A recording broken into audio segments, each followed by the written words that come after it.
சுபுவுக்கு பின்னால 40 தடவை அல்ஹம்து சூரா ஓதி இதுவரைக்கும் மாப்பிள்ளையே அமையாத ஒரு பெண்ணே அமையாத மாப்பிள்ளைக்காக ஓதி சீக்கிரம் கல்யாணம் ஆகணும்னு துவா செய்தால் இன்ஷா அல்லாஹ் காலம் கடக்காமல் நல்ல ஜோடிகள் கிடைத்து திருமணம் நடக்கும் என்று எழுதுகிறார்கள்.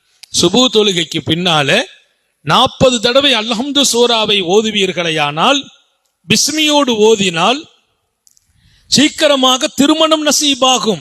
மாப்பிள்ளைக்கு பெண் அமையல்ல, பெண்ணுக்கு மாப்பிள்ளை அமையல்ல, அவர்களெல்லாம் கவனம். இந்த சூரா திருமணத்தை சீக்கிரமாக ஏற்படுத்தி கொடுக்கிற வாய்ப்பையும் இத சிந்தனையோடு எழுதியிருக்கிறார்கள்.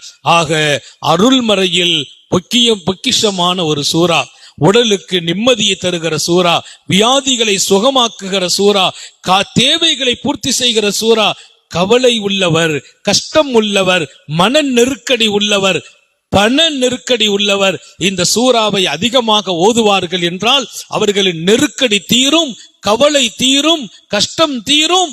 வியாபாரம் இல்லாதவர்களுக்கு வியாபாரம், எந்த ஜாப் அமையலையோ அவர்களுக்கு நல்ல ஜாப் அமையும் என்று எழுதுகிறார்கள். மொத்தத்திலே அல்லாஹ் மனிதர்களின் நீக்கா பிரச்சனைகளை நீக்கி வைப்பதற்கும் தீரா சிக்கலை தீர்த்து வைப்பதற்கும் அல்ஹம்து சூராவை பாக்கியமாக்கி தந்தான். எனவேதான் ஸல்லல்லாஹு அலைஹி வஸல்லம் அஅலமு சூரா, திருக்குர்ஆனிலேயே மாண்பும் மகத்துவமும் அருளும் நிறைந்த ஒரு சூரா